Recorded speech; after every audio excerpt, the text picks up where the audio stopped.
In Purgatorio 31, we see one of the most dramatic moments of personal change in Dante's journey. In much of the comedy, Dante has been an observer, watching as other souls are either punished in Inferno or corrected in Purgatory. Now, that's not to say that these experiences haven't changed Dante, but they've usually done so as kind of glancing blows. Here in Purgatorio 31, we see Dante as the object of the action. Beatrice's sword is pointing directly at him, addressing his personal sins. And the process of purgation has to be personal before Dante will be ready to enter paradise. The main structure of this canto is built around the sacrament of penance, which I know some readers won't be familiar with. I wasn't. But there are three elements to penance: contrition of heart, confession, and absolution. Dante would have considered these three elements necessary for the remission of sins. Now, the word contrition comes from the Latin word for breaking or crushing. Aquinas talks about contrition as a person being broken away from his own rigid and prideful judgment and softened to receive and obey the judgment of God.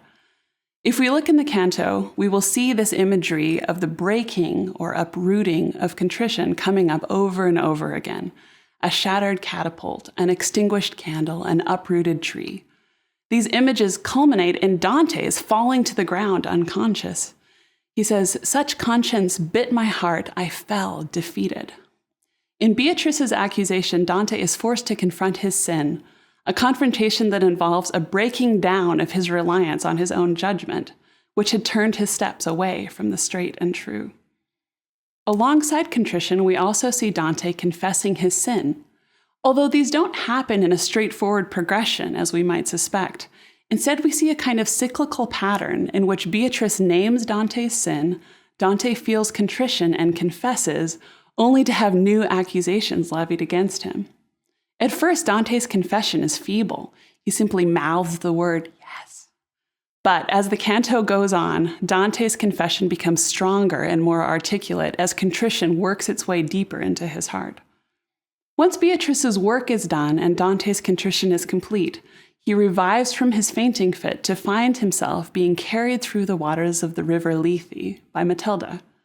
Now this signals the final stage of Dante's penance, absolution, in which he is made to forget his sins by the waters of the river.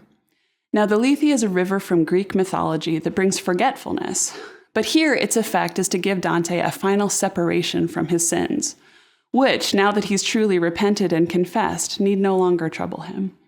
He crosses over to the other side, the blessed shore, which should make us think of crossing the Jordan and entering into the promised land.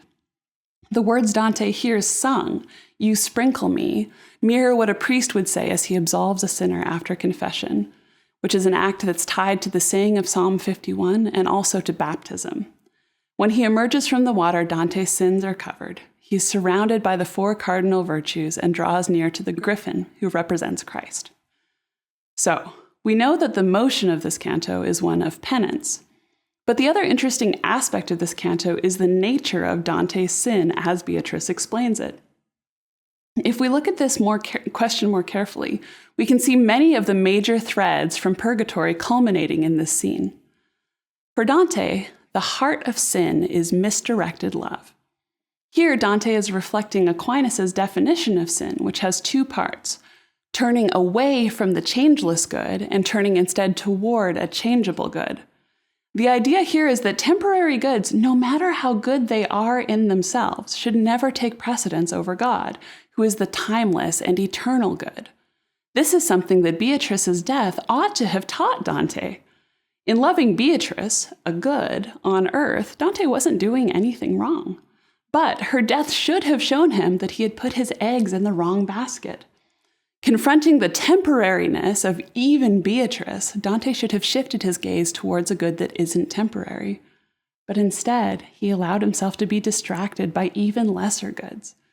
He realizes now that those other loves were actually enemies of his soul and confesses, "The nettle fire of penitence so stung me that the more those other loves once wrenched me in desire, the more I felt them now to be my foes."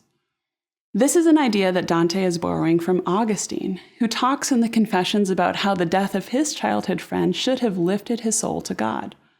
but instead gave him an excuse to pursue self-serving grief and distracting pleasures.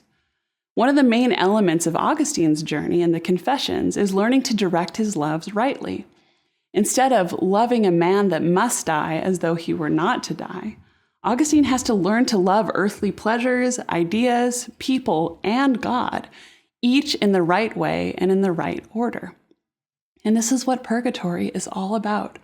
On every level of Mount Purgatory, we saw souls being corrected for misdirected loves, either loving in the wrong way, loving too little, or loving small things as though they were great. Dante's purgation runs parallel to the other souls in purgatory because his sin is like theirs. In the midst of loving something, he was mistaking its true nature.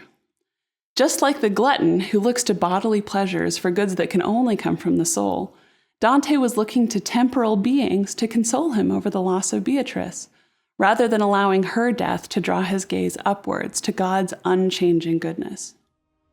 For Dante, the key is to figure out how to love a good like Beatrice so that she draws him up into the love of God.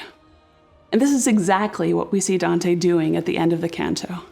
He's staring into Beatrice's eyes, but what he's seeing there is the reflection of the griffin. He's looking at Beatrice, but now, because he's seeing her rightly, what she allows him to see.